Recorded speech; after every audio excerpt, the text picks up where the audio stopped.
last week, sorry, today is, that's right, last week. Last week, we talked about the interaction between two atoms, right? That's why we call it molecules. And so there's interaction between two atoms.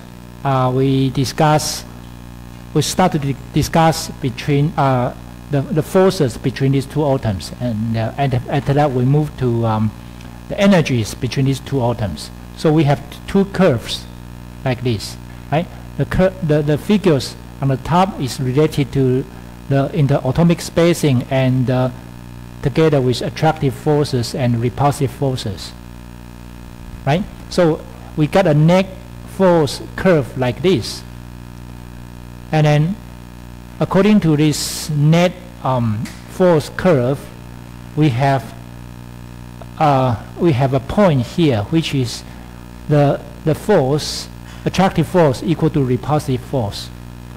So that's force. Net force is 0, right? This is net force is 0, and the space between these between these two atoms, while the force equal to 0, and we call this distance equilibrium spacing. Okay, and then because the summation of force times distance is equal to the energy, so we will have an energy curve like this. This is net energy curve, derived from the repulsive energy and attractive energy. As you know, that attractive energy will become negative sign here, and repulsive energy will have positive sign here. And then according to this net energy curve, we will get a lowest energy point here, and this lowest energy point is the most stable energy and between two atoms, and this energy we call bonding energy. Okay, so you need to remember equilibrium spacing and the bonding energy. So and last week we also start to talk about primary atomic bonding, involve ionic bond, covalent bond, and the magnetic bond. And then we understand that there's a mechanism or ionic formation behavior, like seems we haven't talked about this today, so we're going to talk about this today. So it involves 3 steps. The first step is, let's make a sodium chloride as an example for the formation of the ionic bonding. The first step is neutral become cation and anion, right? So sodium will become cation, chlorine will become anion, and then this is involve charge transfer.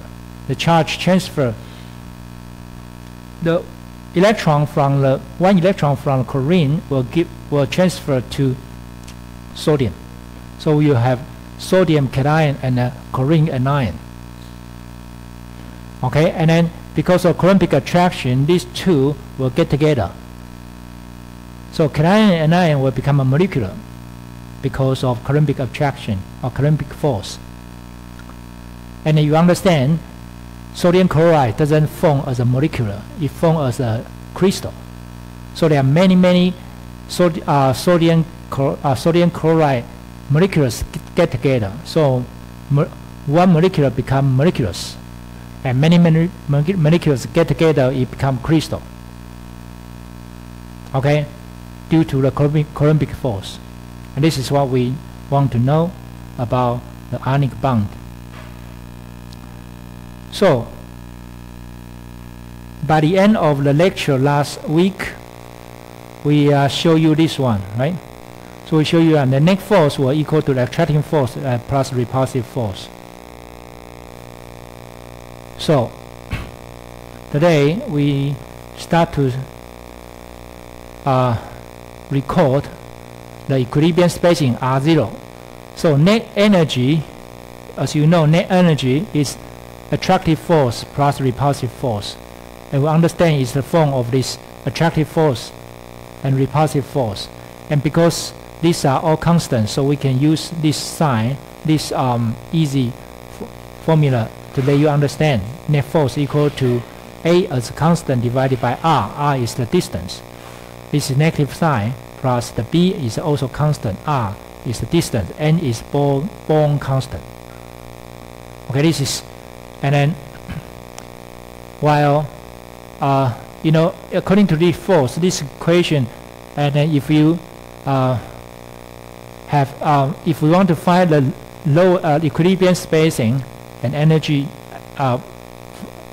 equilibrium spacing and energy here, so we understand the force will equal to 0. So we divide this and we will get this point here. Okay, so energy of the ionic bond is like this. As we know, N is between 6 to 12 here.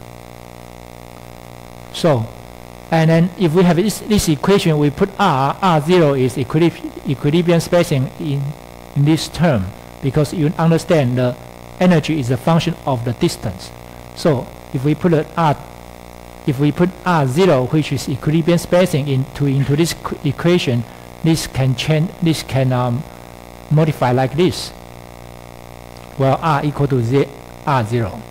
So this is the energy, most stable energy, or lowest energy, while two atoms get together. You don't need to remember this equation, because just let you know how it works.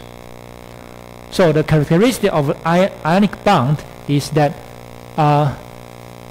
the ionic bond, this is represent a sodium chloride crystal, and the characteristic of ionic bond is unidirectional, which is no preferred direction. Okay, because static electric field is radical. What does that mean? What does that mean? This I'm going to tell you this later. This is unsaturated one-to-one bondings.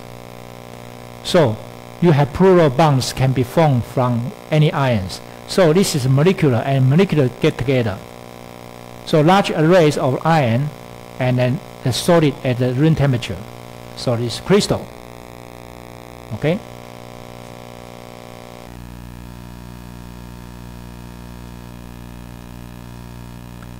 Right.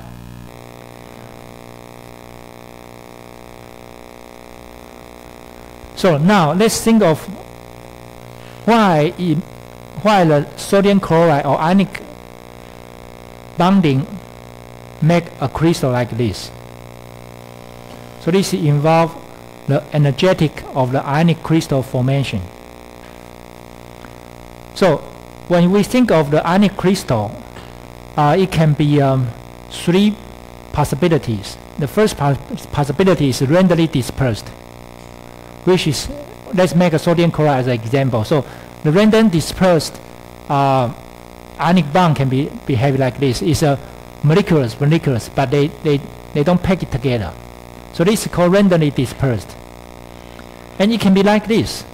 This is one line, which is one-dimensional sodium chloride structure. And as we know, the salt or sodium chloride make form of the crystal. It looks like this. And if you want to think of why it make the sodium chloride like a crystal, you need to think the energy of this form is the lowest, not this one or not this one. Okay, if you think of the energy, which one is more stable, which form is more stable, that means that you need to think of the energy. So let's think of why this is more stable. In terms of, let's use the energy to think of this question. So the randomly dispersed sodium chloride 1 mole will be like this. So the energy, if energy of the ionic bond, one pair, is only one between each other, right? This is the form I just told you. So the energy for this one and this one, you can represent energy like this. This is the energy. However, if you have 1 mole of the sodium chloride, so the energy of the ionic bond for 1 mole, then you can put, because this 1 mole, and then they don't interfere they don't have interaction between each other. So you just simply add 1 mole. 1 mole is Avogadro number, right? Avogadro number, you put Avogadro number in front of this energy. So you will get 1 mole of the energy for the sodium chloride, which is randomly dispersed. So you use this E sub dispersion will be equal to this one. So this is energy in this system. Okay, energy in this system. Okay, now let's think of what's the energy of this system, one-dimensional order crystal. So if it is only one line, let's think of only one line, which is impossible, but let's model it. So this, in terms of attraction force, you know the attraction force is like sodium chloride to each other, right? Okay, so we know this because this R0. So we have a equation like this. This is attraction, right? Positive and negative. So you have a negative sign here. And however, if you have sodium and sodium, you also have an interaction between sodium and sodium. So this is 2R, right? This 2R0. The 2R0, you have the plus here. This R0, right? This 2R0. And you have a positive sign. Why? Because positive, positive. Okay, and then you start to add on this sodium chloride to sodium plus to chloride negative. So you have 3R, right? And you have 4R, 5R, something like this. So this is interaction between each other. And now you need to times 2. Why? Because you just count this energy in this place, but you haven't counted the energy in this place. So you need to times 2 here. Okay, and then you take out the same form out, and then you have the different form in this term here. So you get, as a result, you get something like this.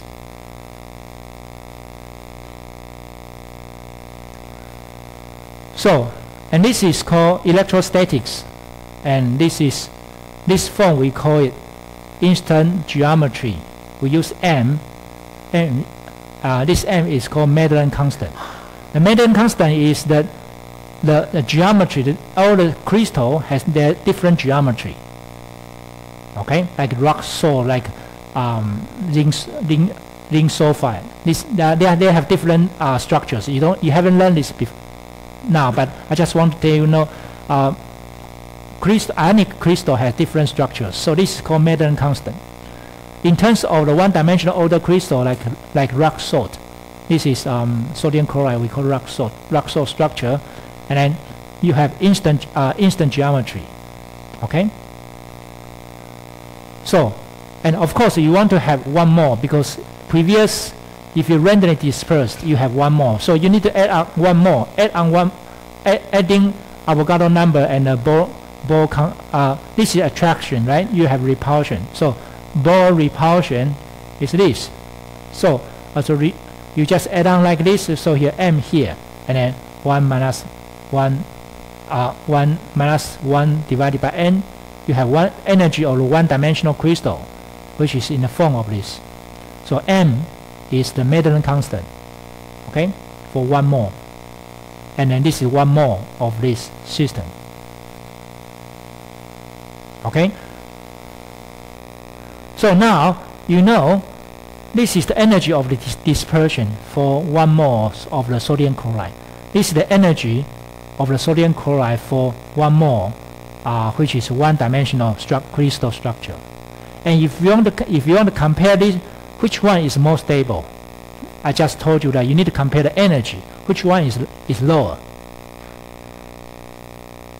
And if you have lower energy, that means you have more stable crystals. You have more stable structure, right? So let's forget about negative, because when we talk about lower, which one is lower? It's because this is negative sign.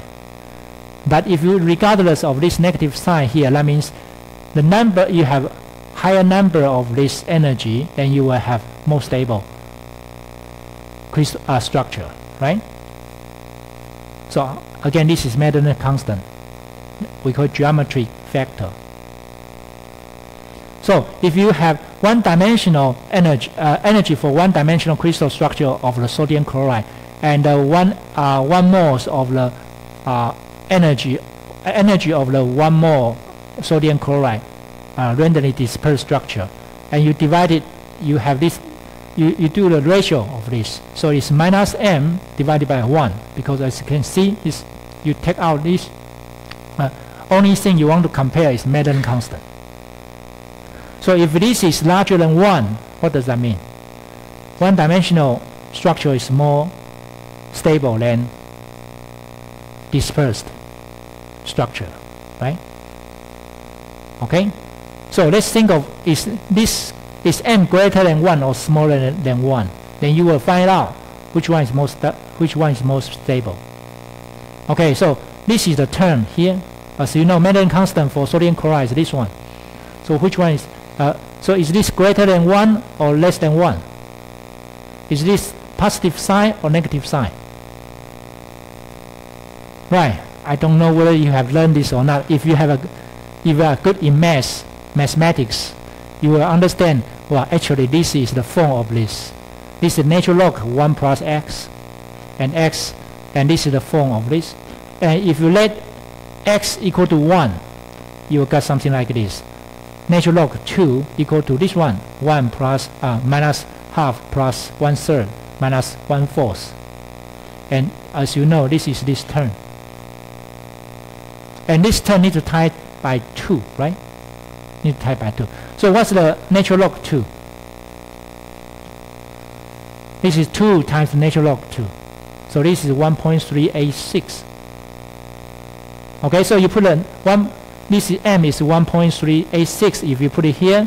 So as you can see, this energy is greater than this one. So one-dimensional crystal structure is more stable. Are you with me so far? It makes sense, right? So good.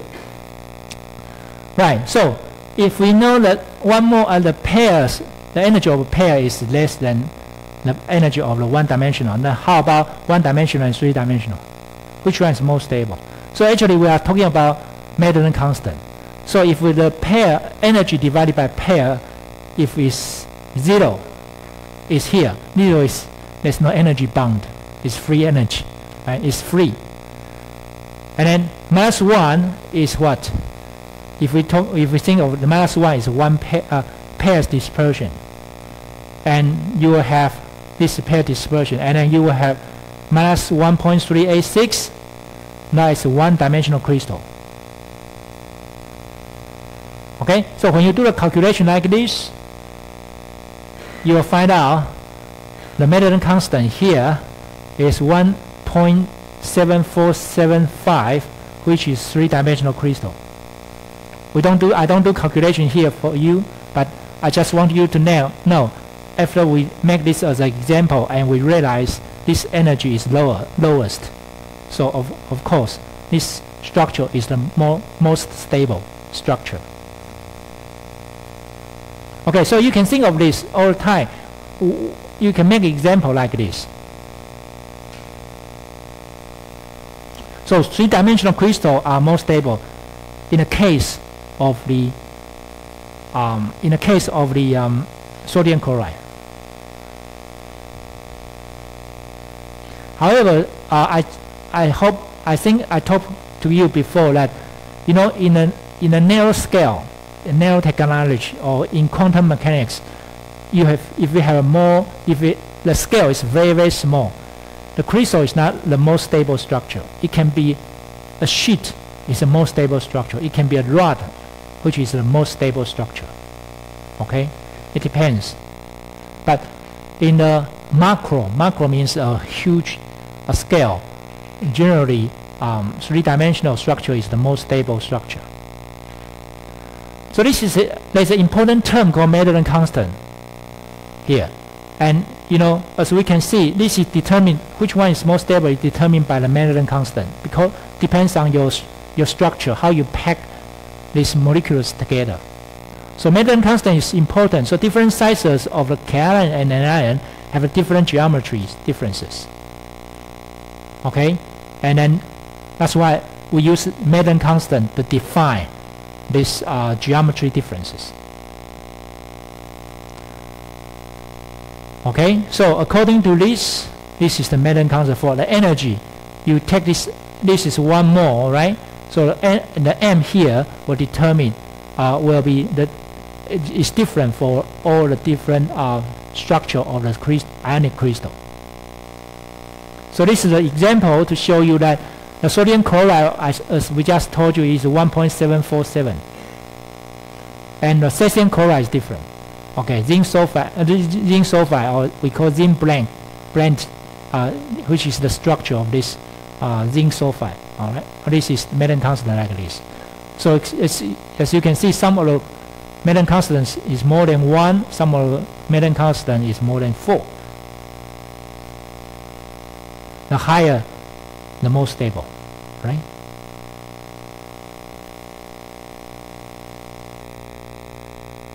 Right. So now we know the formation of ionic from elements, and the other direction to talk about this stability is we use Hess law and the Bohr-Haber cycle. So Hess law is that for any chemical reaction, the energy change is passed independently. So if this involve chemical reaction, so you can take this chemical reaction into many steps, and then we calculate the steps, the energy lose, or you gain energy or you lose energy. And then in the end, if the energy is negative, that means this formation is negative, is more stable. This structure is more stable. Okay, so here again I use the case of the sodium chloride. In the end, we form a sodium chloride. S is stand for solid. Okay, and this is crystal. Let's assume this is 1 mole of this sodium chloride. So it's originated from the sodium in solid, right? And then this is chlorine in gas phase. Of course, you don't have chlorine molecular. You have, you don't have chlorine atom. You have chloride molecular. So you have sodium and chlorine, and then become what? In solid phase, gas phase, and in the end, it becomes solid phase, sodium chloride. However, according to the Hess law, you need to. This is the final formation. So you need to make this formation into many steps in order to find out this is good. This structure is stable or not. So I hope you still remember when we talk about the formation of ionic bonds, we start from the sodium cation in gas phase, and then what? In chlorine anion in gas phase, and then it becomes sodium chloride, right? That involves. This is the story we talked last week. Okay, and how this sodium in solid phase become sodium cation in gas phase. Okay, let's think of it this way. The first one, sodium metal, will become sodium gas, right? And what do you call this? It's called sublimation, right? Sublimation, 升华, right? Sublimation. So it had to become from solid to become gas, and you need to give energy to this system. That's why the solid will become gas. And then from atom to become cation, right? But from atom you had to give up 1 electron. So this one here you have 1 electron plus a sodium cation, right? So how do you call this?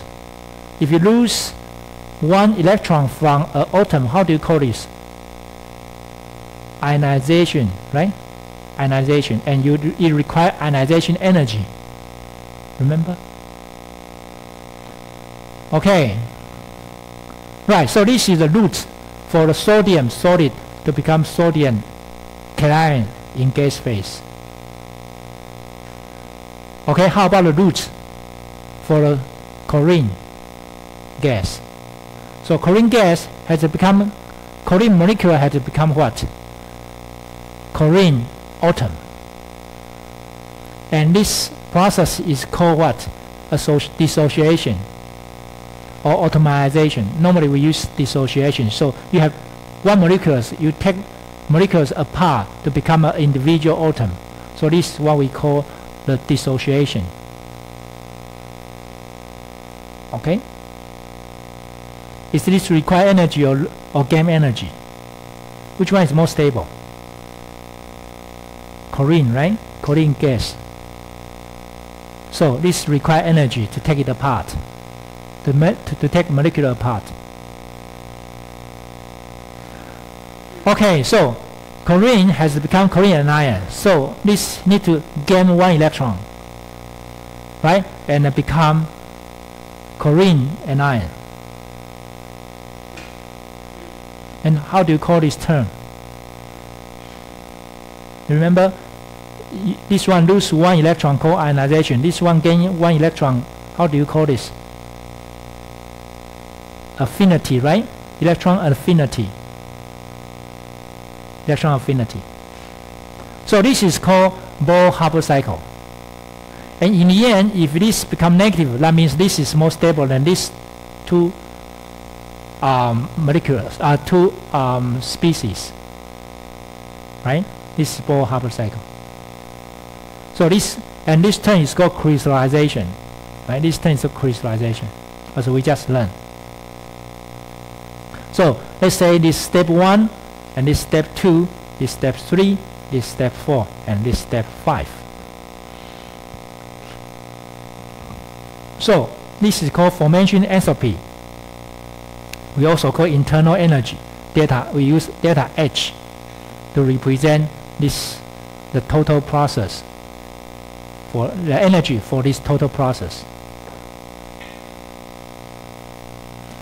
Okay, so actually this delta H is the summation of Hi for the each individual energy, right? It can be positive, it can be negative.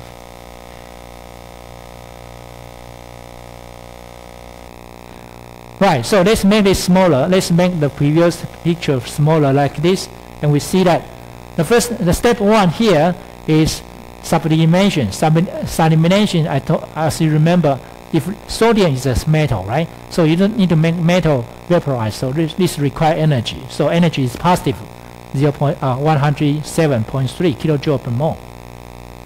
And how about this 2? Number 2, dissociation require what? Require energy, right? Require energy, because you want to force, you want to take this apart, take two atoms apart away from each other.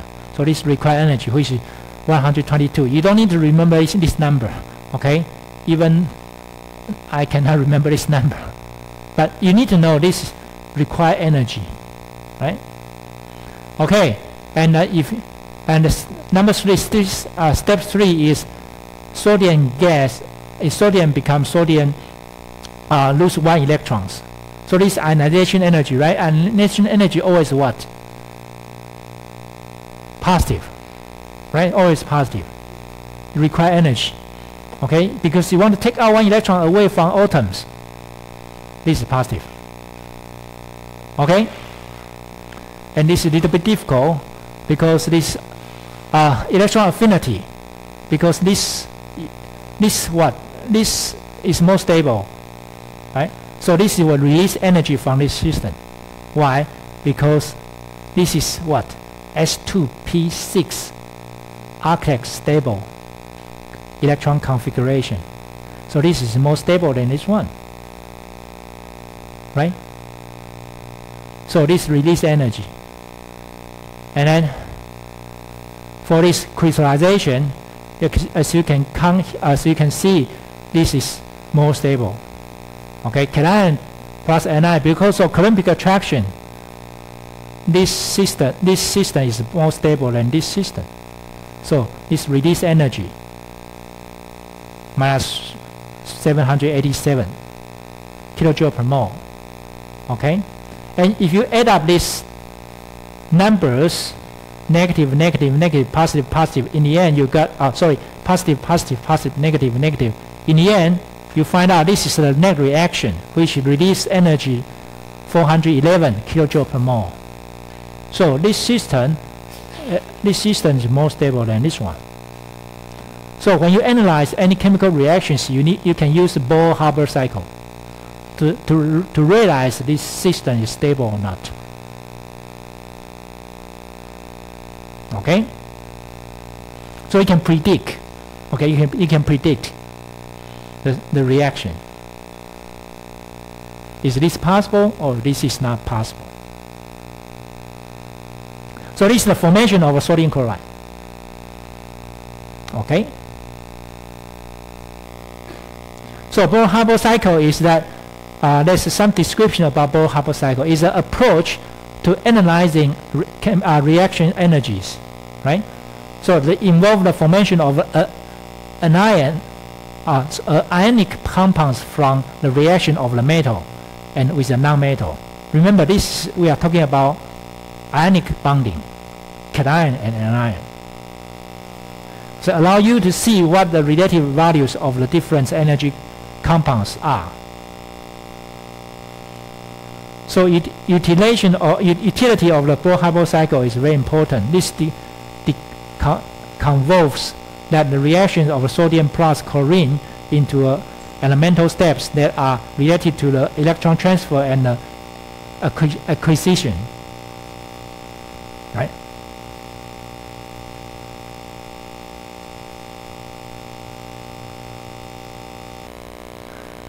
So this is Bohr and Haber. Haber is a great man. You know, he discovered the formation of ammonium. You know, ammonia is the source to make fertilizer, 肥料. So,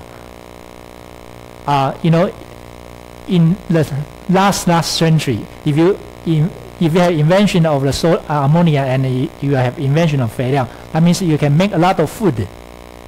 Right? If you make a lot of food, you can save a lot of people's life to avoid the hunger, right? So he saved a lot of people's life because everybody will have food. Okay, he got Nobel Prize because of the invention of the production of the ammonium.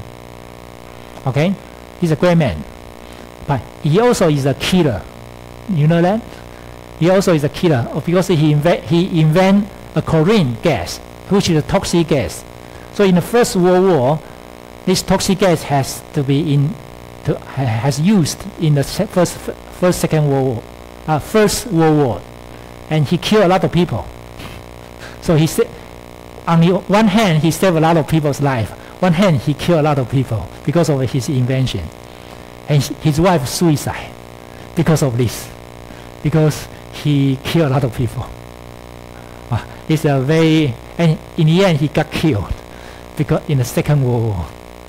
Okay, anyway, he got Nobel Prize because of because of the invention of ammonium. Right. So the next topic we are going to talk about is the ionic crystals, lattice energy, and radii. And I think before we talk about this topic, shall we play Kahoot first? So now let's move the topic of the energy and radii. So ionic crystal, the radii, and the energy. You still remember, right? This Maitland constant. Maitland constant is a geometry factor for a crystal. So this is the Maitland constant here. You have different numbers. And then, as you know, for the lattice energy, which is R equal to 0, you have the energy represent like this. And this involves Maitland constant. This is constant, right? This is the Avogadro number. And this is positive charge, negative charge, right? And then this is the Bohr constant. So this is this is R.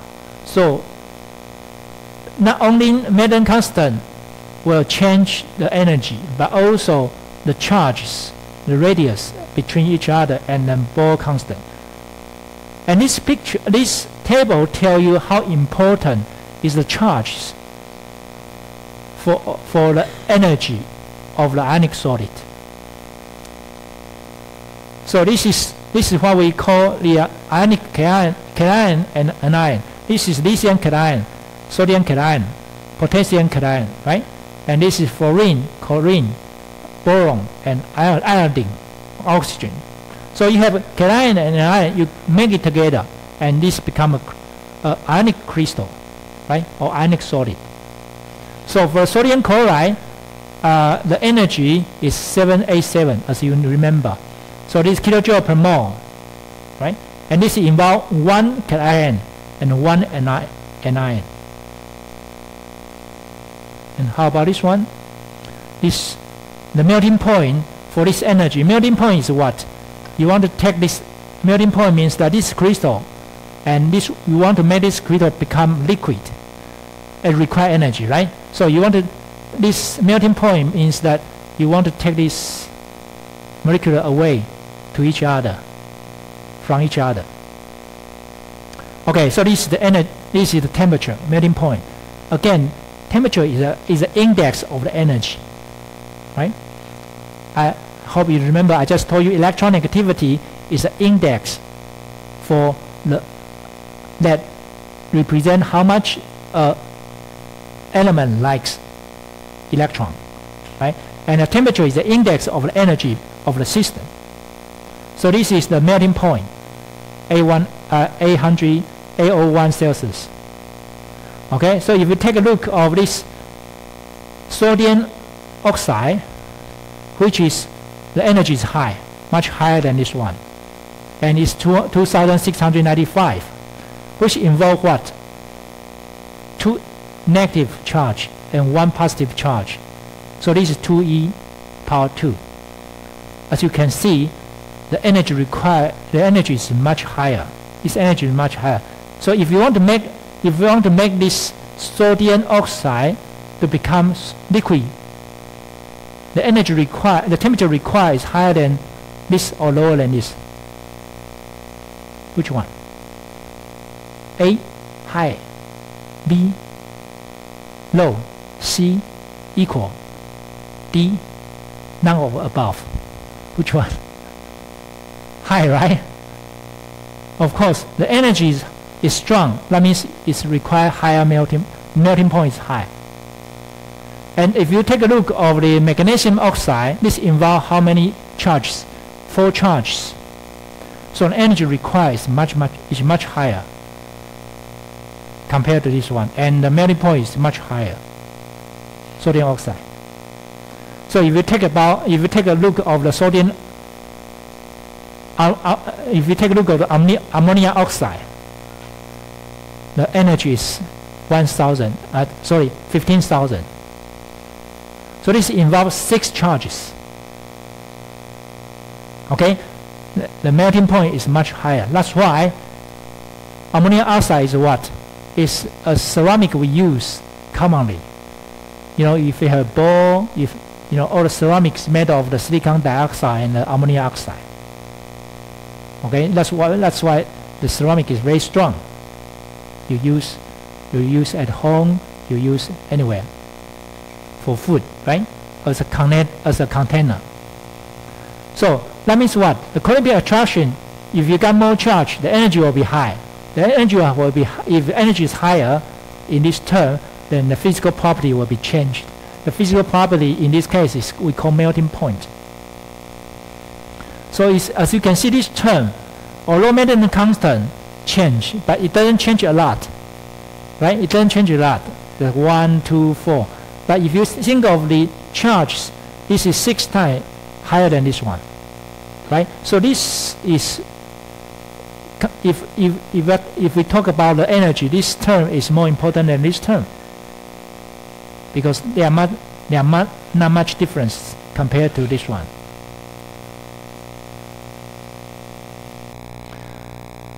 Okay, so this one, this page, this information telling you the ionic radii with the noble gas configuration. ladies and gentlemen, this will be in your midterm exam or in the Kahoot next time. Okay, I want to tell you, this is the size of the ionic. This is the size of the ions. It can be cation, it can be anion. As you can see, since there is no order, it's decrease, but increase, decrease, decrease, increase, and decrease. Do you find any rules here? This is this lithium losing 1 electrons. This is barium losing two electrons. This is nitrogen gain 3 electrons. Oxygen gain 2 electrons. Fluorine gain 3 electrons. So what does this tell you? This is what? If this nitrogen gain 3 electrons, that means this reach to the form of this has the same electron number. This sodium lose 1 electron. That means sodium has what? Sodium has the same electron number as the fluorine. Magnesium lose 2 electrons. That means magnesium has same electron number as the fluorine, oxygen, and nitrogen, and iron.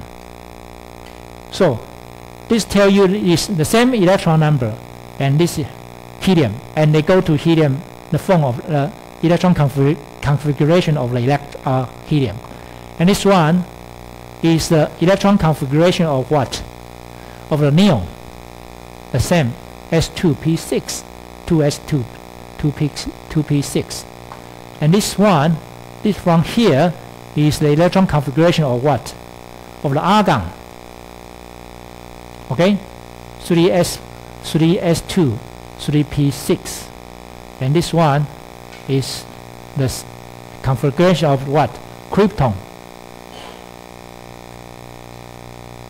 Okay, so 2, 3, 4 quantum number, principal quantum number.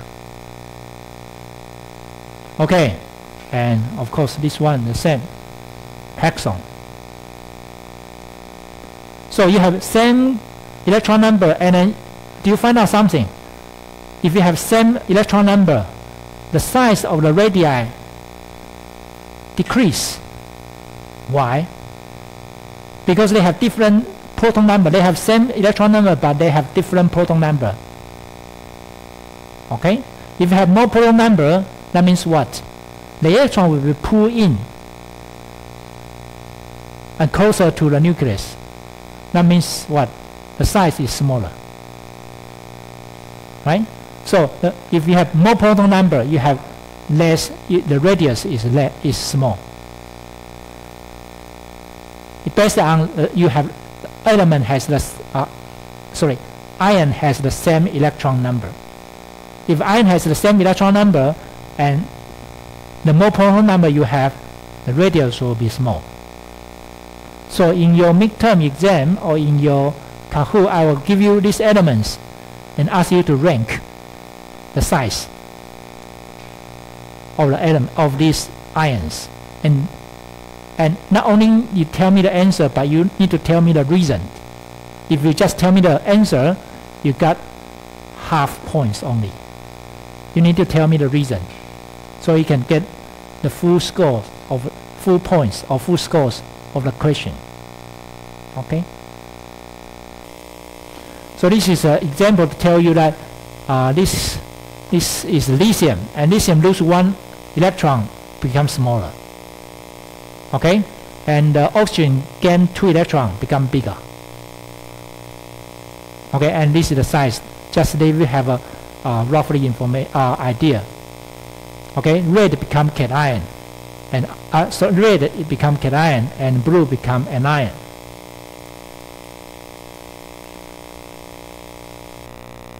Okay, this is a table from internet, just that you know this. Right, so let's talk about the general information of the ionic bonding. Ionic bonding is that the compounds are composed of the both metallic and non-metallic. So metallic is this part, right? Non-metallic is this part. So if you combine this part and this part, you become ionic bonding. So elements are situated in the horizontal extremity of the periodical table. Extremity means extremities.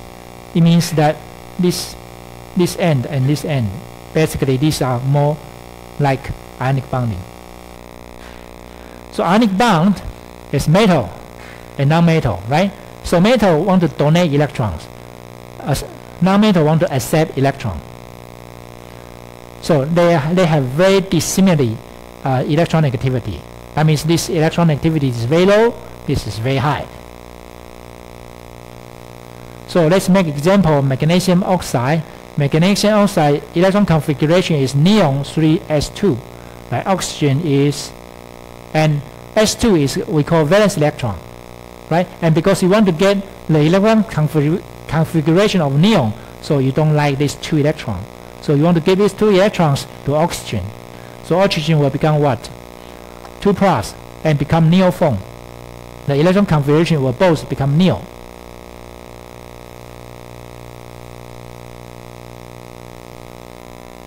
Okay, so the bonding energy is, again, please read this, and they will lose 1 electron and give 1 electron to the his, and then next one is step 2 is they have Coulombic attraction, right? So atoms or the metallic elements easy to give up their valence electron to the non-metallic atoms. Okay, the process, all the atoms acquire stable inner gas electron configuration. Okay, example, I just show you, right? Right, so this is very quick. So let's move this. So negative charge, positive charge, attractive force, bonding force, and Coulombic force, Coulombic, right? Coulombic. Please read this by yourself. This is very quick. So you have attractive energy here and repulsive energy. Attractive energy is negative sign, right? Has a negative sign, and repulsive force has a positive sign.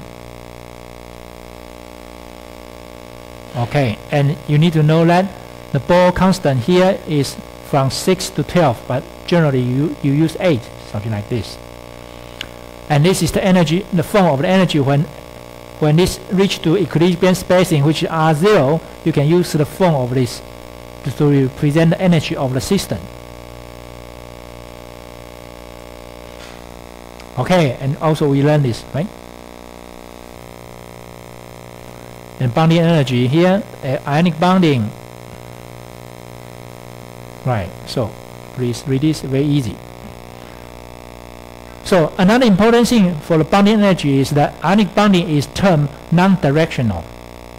Remember I just told you another omni-directional, so which is the same as non-directional.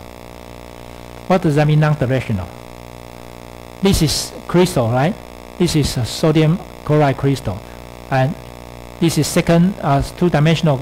So this bonding has bonding on the right, bonding on the left, bonding on the top, bonding in the bottom. So you have bonding all surrounding these ions. So this is what we call non-directional. If we only have one molecule, this bonding is what? Is directional. So this is what we call non-directional. This is directional. Okay, this is directional. So in your midterm exam or in your Kahoot, I will give you a question. Please, I will give you 4 molecules, or I will give you 4 systems, and let you pick up which one is directional energy, bonding energy, which one is non-directional bonding energy or not bonding force. Okay, ionic bonding is termed non-directional. So in terms of ionic bonding, the bonding is directional. The bonding is non-directional. Okay. So all the positive ion must have the nearest neighbors negatively charged ions in the 3-dimensional scheming. Okay. Right. So this ionic bonding normally is in a ceramic material. So bonding energy, we use this form, right? Normally it's between 3 electron volt to 8 electron volt. So remember the energy, bonding energy is about 3 electron volt to 8 electron volt. So under the visible light, do you remember I told you that the energy of the visible light, what's the energy range what's the energy range of the visible light? Anybody want to tell me? Yes.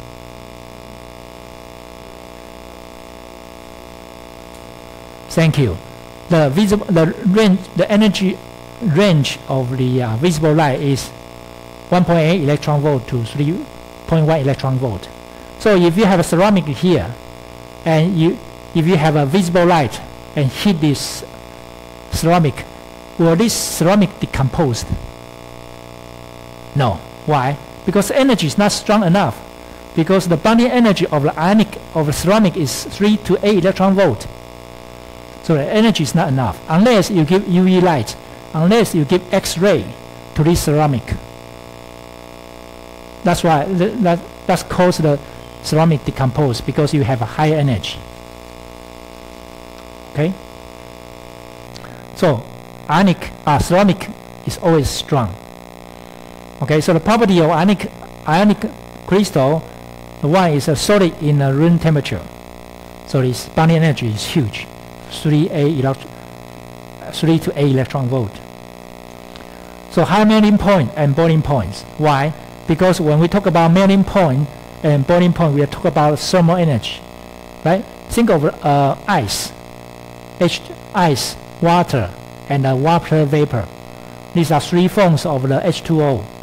So if you give energy to this system, ice will become water, and you give more energy to this system, water will become water vapor, right? And so we are talking about bonding energy against thermal energy. Okay, if we talk about bonding energy and thermal energy, sorry, this is ionic crystal, is not the case of water, okay? So bonding energy is against thermal energy. Thermal energy is higher than bonding energy. This will be disappeared from solid to become liquid. If you have a higher thermal energy, that means higher temperature. That means the melting, the ceramic will become vapor form from liquid. And also the property of the ionic crystal is the transparent to the visible light. If this is a pure crystal, it's transparent. Do you remember a case of the aluminum oxide? I just show you. I am going to tell you later. So it's electron insulator. Why? Because all the electrons are bound, become H2.6 Arctic stable structure. So there is no free electron. So this is non-conductive material, like ceramic is a non-conductive material, because the electron is all bound, no free electron, right? So it's thermally insulative. Thermally insulative means that what? This can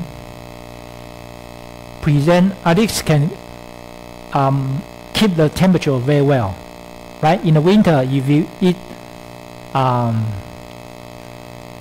hot pot, 火锅, right? What do you use in the old time?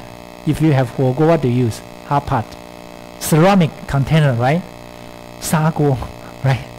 Well, why you use 砂锅? Because this bowl can keep the temperature well, so it's called thermally insulative. Why? We are going to talk about this. This is related to atomic vibration. But anyway, we will have a chapter about this later. So ionic property of ionic bond is that it's hard and brittle. Why is hard and brittle? You know, if you have a ceramic, it's very strong, but if you have a hammer, you hit this ceramic, it will break. It never return. Because that's why it's called hard but brittle. Why brittle? If you think of the crystal structure, this is very strong. But once you move a little bit away this lattice a little bit away from each other from top and bottom. This is positive and positive. It will repel. So that's why once you have enough energy, and then this will break, positive and negative, positive hot sharp, and you will move out.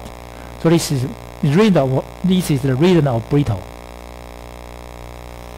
Okay, strong bond means that the materials will resist and apply force. Right?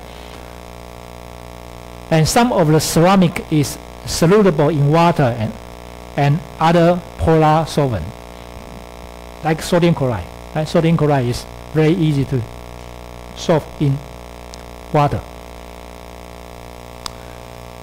Okay, and if you melt, it becomes ionic crystal. Ionic liquid. Ionic liquid is somehow popular in some application. So remember this. This is aluminum oxide, Al2O3, aluminum oxide. This is because of energy band. This is a single crystal. It's transparent. Why is transparent? Because this doesn't absorb any energy. Because visible light will pass through this without any absorption. We're going to talk about band gap very soon. Okay, so this single crystal is transparent. For all the ceramic ionic bonding, if it is pure, this is the pure single crystal, it's always transparent because of the band gap or energy. Right? Okay.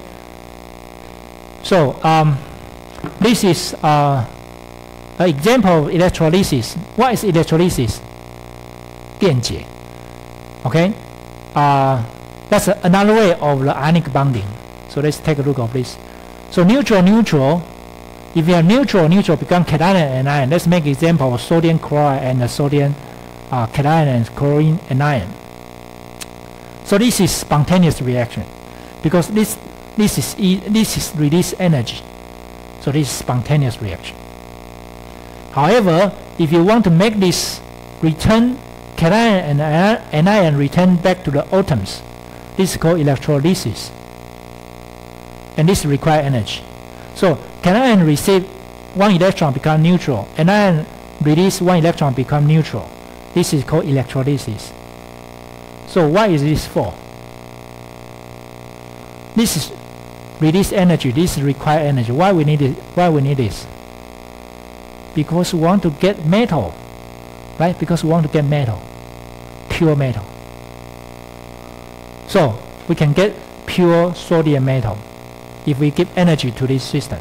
So this is electrolysis is the opposite way of the ionic formation. Ionic bonding formation, or formation of ionic bonding. So this is one of the example is that the magnesium chloride become magnesium metal and release chlorine gas, which is a toxic gas, right? Okay. This can kill a lot of people. Right. So this is how material science is important. This is called Harvard's process. This is how they make aluminum metal. The aluminum metal, in the natural form is aluminum oxide. Remember this one? This is very stable, which the bonding energy is very, very, very high. Remember, this is about more than 10,000 kilojoule per mole. The bonding energy is very strong. Okay, and then this need to so how you get aluminum metal from aluminum oxide? You take oxygen away, right? Is it so easy? No, it's not, because the bonding energy is very strong. So the first one, you need to make it become like this. You need to melt cryolite, this one, and this is become liquid form, and you use electrolysis to make the chemical reactions. Okay, chemical reactions. So in the end, this melting chemicals here, and then you use electrolysis, which is very, very high temperature, very, very high electrical current. This causes death. It's too strong. The current is too strong, too high. Okay, anyway, so you make pure liquid aluminum metal in this place. The molten aluminum here. And you take and molten aluminum will release from this one. And of course you produce carbon dioxide. Right, carbon dioxide. So this is the process again, the patent, United States patent. And this is how you make the aluminum metal. And this process is very important. Why? Because aluminum was very expensive. This was in Washington, Washington D.C. in United States. Okay, monument is in the top of the monument. This is the cap, which is about 100 ounces of aluminum in the top. Why this put in the top here? Because at that time, aluminum was very expensive. So on the top of here, you have this aluminum metal. You might say, well, Professor, why we don't put a gold? Why we don't put a precious metal on the top? No, at that time, aluminum is more expensive. And because of this process, the price dropped. The price of aluminum dropped from very expensive to very cheap. So now you use aluminum foil, right? 铝箔纸. It's very cheap. Okay, so this is how electrolysis works. And to make metal, make things very cheap. This is how important is the engineering, right? Okay. Science and then move to engineering. You need to make the mass production. You need to make something. You need to make things cheaper so everybody can use. Okay. I'm sorry, I don't have time to show you video. So this is a summary. I think I will skip the summary. We will talk about the summary next time, next lecture. So we still have a few minutes. I want to introduce covalent bond first.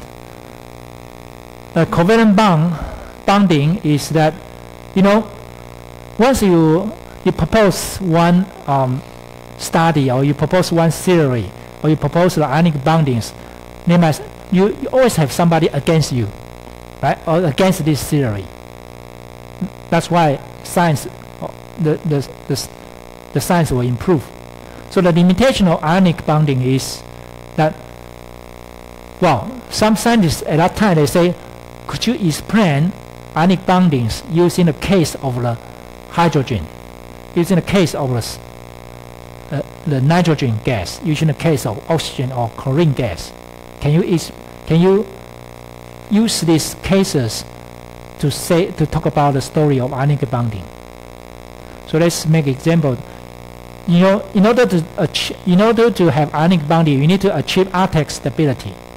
So the hydrogen, for example, hydrogen gain 1 electrons, become helium. So this is H2. So this is Artex stability. So electron accept 1 electron. Hydrogen accept 1 electron. So this is electron acceptor, which is correct. But how about another hydrogen? Another hydrogen has to lose 1 electron. Because this is one need to gain electron, one need to release 1 electron, right? So another one need to gain 1 electron, which hydrogen become an electron donor. This is not correct. So the ionic bonding, the theory of ionic bonding doesn't work in the case of the hydrogen. So you need to find out what's going on. And do you have another theory? Do you have another study to tell another story about for the case of the hydrogen, nitrogen, oxygen, chlorine gas? This is what another scheming from G.N. Lewis. G.N. Lewis say, wow, there are some cases they don't transfer the electrons, they share the electron. So that's why he said that electron sharing is not electron transferring. Okay. So this is the theory he proposed. And then these two automata will be very happy if they share instead of transfer electrons. So that's why he said this is not ionic bond, this is a covalent bond. So covalent bond is the forming hydrogen where two hydrogen atoms share two electrons. So I want to make example here for you. So hydrogen has one electron, that's for certain, right? Okay, one electron, and then when they smear together, they close to each other, and these two electrons will be together, so and share to each other. So this one electron, this one hydrogen will gain two electrons. This one hydrogen will gain another, will also gain the same two electrons.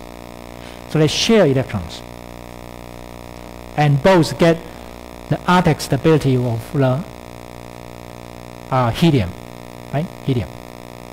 So it's called sharing. Okay, you can use two dots between two hydrogen sign here, or you can use one bar here. It's up to you. And how about nitrogen? Nitrogen has 1s2, 2s2, 2p3. There are 7 electrons, right? So you can write electron configuration like this: helium 2s2, 2p3. This is electron covalent electrons. So there are 5 valence electrons. So there are 5 electrons. So how many electrons they are going to share? In order to get Ch2.6, they have to share 3 electrons to each other. So sharing electrons is a bonding domain. That's why nitrogen has 3 bonds, right? Not only one bond, because one bond, there are 2 electrons and represent one bond. The 3 electrons share to each other. That means 6 electrons, and then there will be 3 bonds. Okay, of course there are some electrons which is not sharing to each other, and they become both neo, right? Neo. And why we call this covalent bond? Because the bond formation involves cooperative use of the valence electrons. So they use this CO and valence together.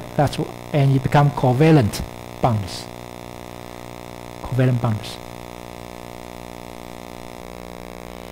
Okay, so then how they draw the structures? For example, if we don't have only 2 elements, you have 6 elements, or 5 elements. How do you draw the structure? So here is the example showing you that you have the center of the element with lowest AVEE. Remember AVEE? Anybody want to tell me what's the AVEE stand for? Yes. EE. Excellent. Very good. Very good. Good.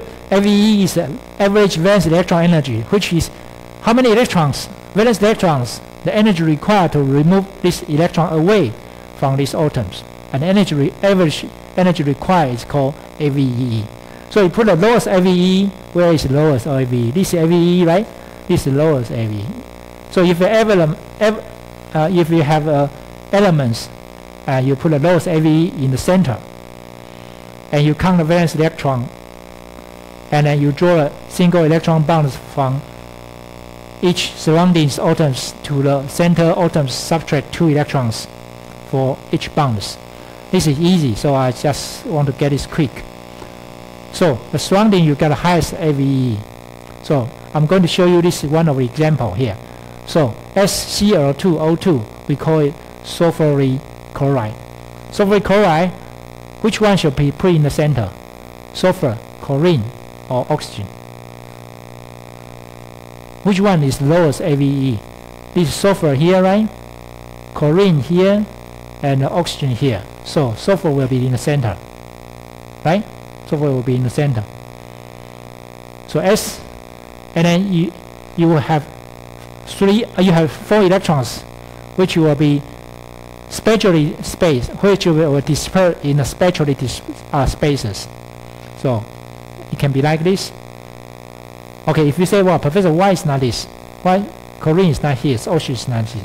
Because this is, imagine this is a 3-dimensional structure. It doesn't matter if you put this here or put this here. Okay. So S is S2, 3S2, 3P4, And you have 6 electrons, you put this together, and you got this. So totally you have 32 electrons you want to arrange in this space. Okay, so the 1 bar represents 1 electron, right? Okay, you have 1 bar here, so you start to put, and so you have 4 bars, you have 4 pairs of electrons, so you minus 8, so you have 24 not in the bonding, electron not in the bonding, so that's 12 pairs. Okay, so you start to do this. We don't have much time, so I just want to get this quick. So as you can see that you have this bar, this bonding is sharing the electrons, but this bonding is not sharing, or this bond is all go to this sulfur. So this is called bonding domain, 4 pairs. This is non-bonding domain, 12 pairs. Okay, and especially if the bonding, the electrons all provide from one single element, this is called dative bond. Dative bond. Okay. This is a very simple chemistry, so just that you know this. Right. This topic is very important. This is the case of the carbon methane, and it's very important. I think I want to leave this information to the next lecture. Okay. So I think